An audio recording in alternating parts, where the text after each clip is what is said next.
Hey there, friends. You've heard the phrase, what a tangled web we weave, right? It looks like the NRA, even though it has ridded itself with the overtly corrupt Wayne LaPierre, it's still got bugs and spiders in it. But first, while you guys are watching this video, think about my friends over at Attorneys on Retainer and how if you had to use your gun to defend yourself from these thugs, and I'm about to show you how these guys would help you if you needed to contact Attorneys on Retainer if you were in fact successful at defending yourself. Unfortunately, not like this lady that I'm about to show you was. Attorneys on Retainer will take your call.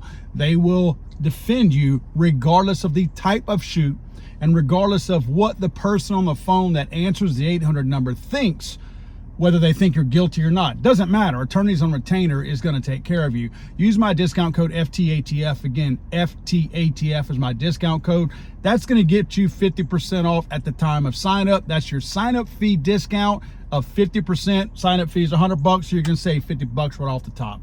Check them out. Attorneys on Retainer. Use my discount code FTATF. John Crump sent me a fantastic article that he wrote last night from AMOLand News.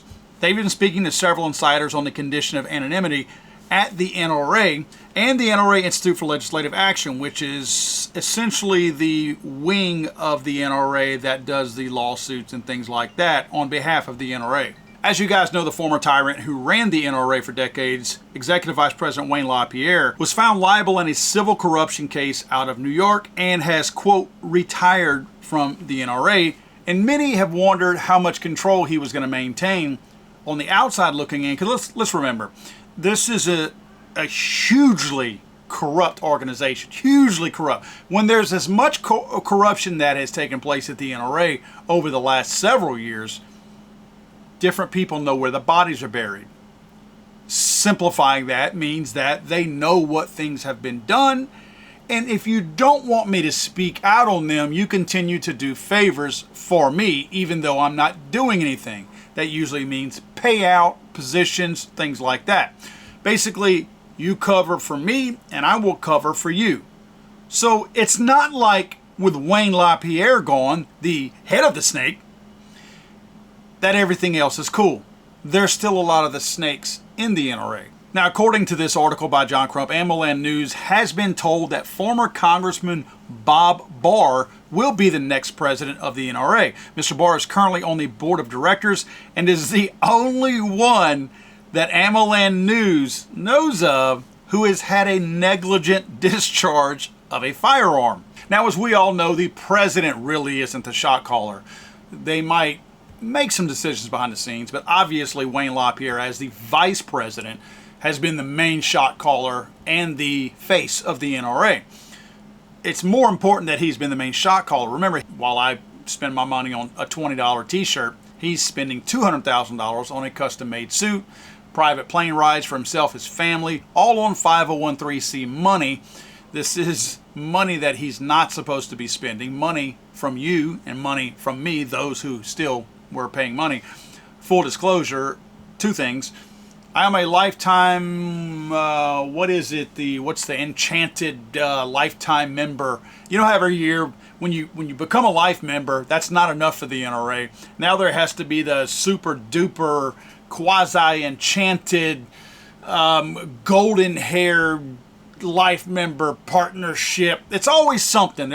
You can never reach the top level of the membership. So I'm whatever the next one is. I became a life member several years ago, and then the next year they called me with a new type of membership. So I'm whatever that one is. Then I stopped giving them my money. I haven't given the NRA money probably in 10 years, once their corruption started becoming more exposed and more obvious to people like me who realized the NRA was not fighting for my rights, they were fighting for my money. Now I'm going to get back to who's calling the shots right now at the NRA here in a second. But one thing that I think a lot of us, and look, I want to make this very, very clear before I make this next point. We need the NRA. We need the NRA to do what everybody else is doing in the Second Amendment community. I'm talking about people like Gun Owners of America, Firearms Policy Coalition, Second Amendment Foundation. These other organizations are out there fighting for our rights, not fighting for our money, even though obviously they need membership in order to continue the fight. But the NRA has lost focus on what the prize is. It's not a bag of money. The bag of money is not meant to buy a nice suit. The bag of money is meant to file a suit. That might be a t-shirt. So I look at the NRA as a useful tool if they can right the ship. And they're not totally useless. Just their presence alone sometimes makes a difference, although they have been weakened significantly over the last 10 years, mainly because of us. We've lost confidence in them. Now, the people on the anti-gun left still think the NRA has the magic and the stroke and the pull that they do. They don't. We know that, but they're focusing still all their efforts on the NRA. They think they've won with LaPierre being gone and all that kind of stuff. They don't realize it's a bigger victory for us with LaPierre gone, not for them. But at least they're taking fire, and these other organizations are being able to do the good work, the right work. But we don't need the NRA to completely go away.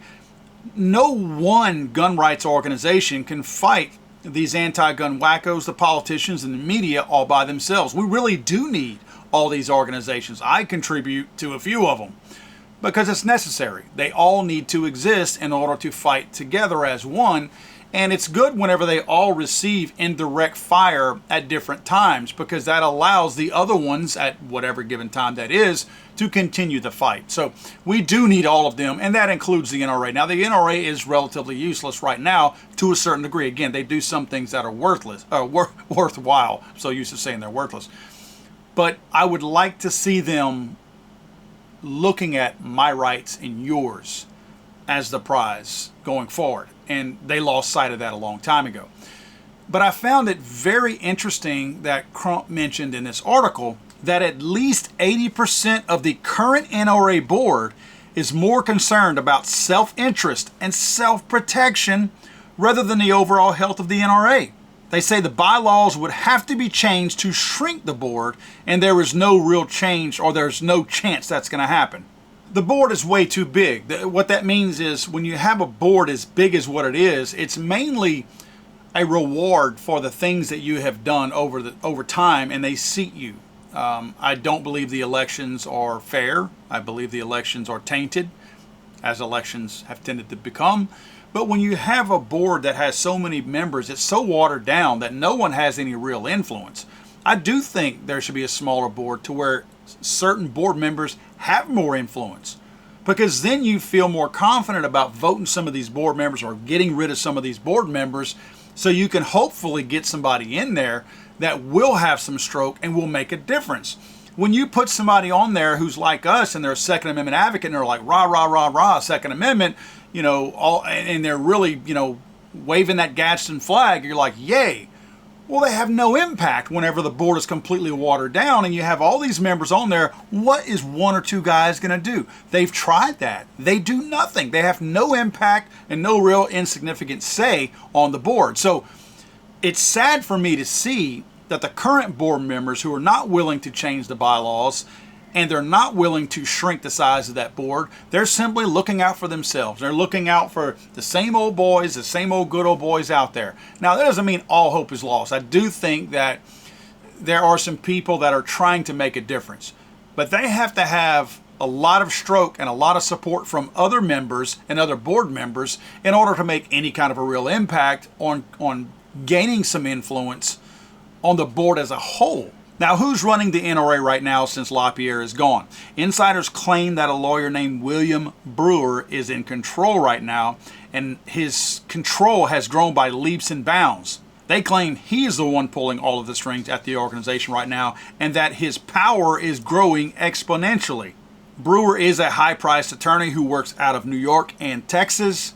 He's had a long-term relationship with the NRA for quite some time and has had a lot of influence over the organization as well. Speaking of the bugs and the spiders and what a tangled web we are weaving, Mr. Brewer, for someone who right now is the strongest person, and hear me out on this, who is the strongest person in the Second Amendment community, think about this. The NRA, even though we don't credit them with being a power in the Second Amendment community, they still are the biggest. They have the biggest membership, and again, the left still thinks they wield the most power and the most influence in Washington, D.C. Again, We know that has weakened, but there's still that perception out there. If that is the case, and if Brewer is the one calling all of the shots with the NRA, that makes Brewer the top guy, the strongest, most influential person in the Second Amendment space. No disrespect to all these other Second Amendment organizations like Gun Owners of America, Firearms Policy Coalition, and Second Amendment Foundation. Again, they are smaller organizations. Even though they're doing all the work right now, they are still smaller and have less influence in Washington, D.C. Why does this matter? Well, it matters because Mr. Brewer is not as Second Amendment focused and loyal as most of us would like him to be. What do I mean by that? Look at this. On Open Secrets, look at the amount of money that this man has spent. Look in the left-hand column, or the second to last column on the left. Contributor, Brewer the third, William A. out of Dallas. That's Mr. Brewer. That is who is running the NRA. Look at all the money he is spending on anti-gun people out there and anti-gun politicians. If you notice, there is a lot of money going to the likes of Beto O'Rourke, Mary Landrieu, Dick Durbin, the Democrat Labor Party, Democrat Party of Dallas, Sheldon Whitehouse, which is a humongous nut job in Washington, D.C. Very, very anti-gun, very stupid when it comes to guns as well.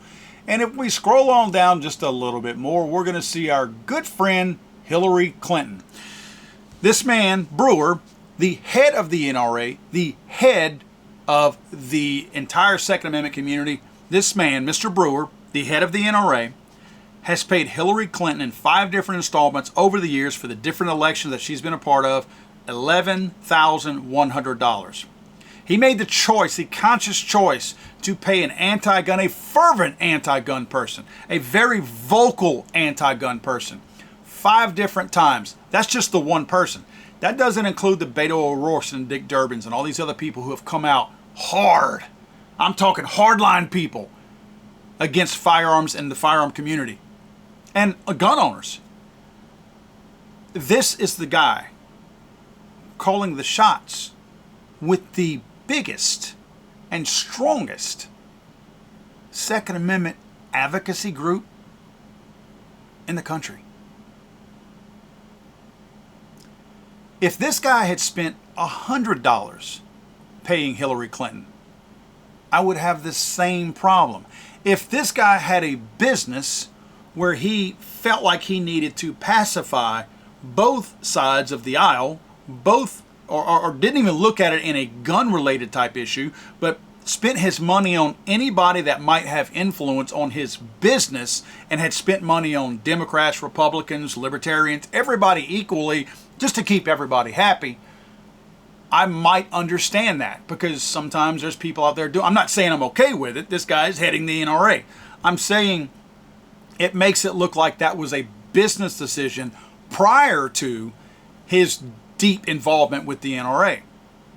But this guy, even though he has some Republicans on here that he's paid money to, these are not hardcore Second Amendment rights people. And they're very far and few between. These are probably more personal people that he's dealt with on a personal level that has tried to, let's just call big dick it a little bit by throwing some money at him and say, yeah, I'm going to support you too.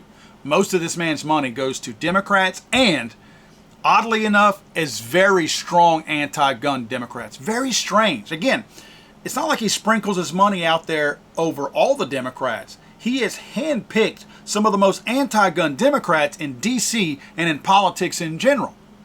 Yet this is the guy calling the shots at the NRA. I want you to hear what I'm saying. Folks, be careful where you spend your money. The economy right now is a dumpster fire. We got to get Biden out of there. This guy has also spent money to Joseph Biden's campaign. There's no guarantee he's not going to spend some of his newfound NRA money on Joe Biden's campaign this year. Because guess what? There are 2 candidates that ran for president last time and 2 candidates who are running for president this time. Only one of them received money from Mr. Brewer here, and that's Joe Biden. Donald Trump did not receive any money from this man. So we know in the upcoming election who the head of the NRA plans to vote for. And the head of the NRA is embracing Trump. What a weird, wacky, tangled web that we're weaving. This has the makings of a frickin' movie or a soap opera. But I can tell you one thing. There are gun rights organizations out there that deserve your money, who are fighting for you, who are fighting for your rights. Again, Gun Owners of America, the main one. I will say this. All of this information about the NRA coming out only weeks before their big show in Dallas, the NRA annual meeting, which I'm going to be at. Those of you that might be there, I'd love to see you. I do it more as a meet and greet type thing. I go to several booths and things like that. It's not in support of the NRA. I don't pay the NRA money to go there. I just go there and I interact with people who watch my channel because it's one of the few shows we go to that's open to the general public. So I'd love to see you guys there. If you get a chance, go to it. I think NRA members get in for free. So if you're already a life member or whatever, get in for free. And look me up. I'd love to see you guys there. But with that being said, I don't know if you guys realize this, but Gun Owners of America, who is coming on strong, and full disclosure, I am directly affiliated with Gun Owners of America, thankfully and very proudly. They are going to have their first annual meeting, if you want to call it, in Knoxville, Tennessee in August. I would love to see you guys there. I will obviously be there, but I would love to see you there. This is a huge step for the GOA organization. A huge step. It's going to be just like what you see at the NRA annual meeting. You're going to have booths where you're going to have manufacturers come. You'll have different speakers, different things you can go to, like classes and educational type things. It's going to be awesome. And again, Gun Owners of America is putting this whole thing on, Knoxville, Tennessee in August. You guys want to check this out. This is going to be great. In fact, just so you guys know, I will be giving away some Gun Owners of America memberships. Get this, members get in for free, just like the NRA. So if you are a GOA member, you will be able to get into the Knoxville show for free. However, if you're not a GOA member, I will be giving away free GOA memberships leading up to the show so that a group of my folks, my friends, people that I like, that I interact with on this channel will be able to get in for free. And while they're doing that, they're becoming a GOA member, helping the cause, right? Not going to cost you a penny to join. So I'll be giving those free ones away. I'll be announcing that as we go forward, but very, very important to me that people understand what's going on with GOA. These people are growing. They're gaining a lot of strength. They are, let me tell you the difference other than the most obvious differences of them fighting the fight. Mr. Eric Pratt, you can Google this man and you can, if you were looking for some dirt, type in corruption if you want something, anything that's going to try to get you to dig deep to find something bad on this man. You won't find anything bad on him. He is equivalent to the Wayne LaPierre of Gun Owners of America. This is a truly good man, and this is a great leader for GOA. You're not going to find dirt on this guy. This guy, he talks the talk and he walks the walk. But one of the biggest differences, other than the actual fighting for our Second Amendment rights, is the NRA wants to buy you shiny backpacks and pocket knives. That's not what GOA spends their money on. They spend their money on attorneys and in the court system suing the ATF. God save the Queen, man. I'm sorry, I thought this was America.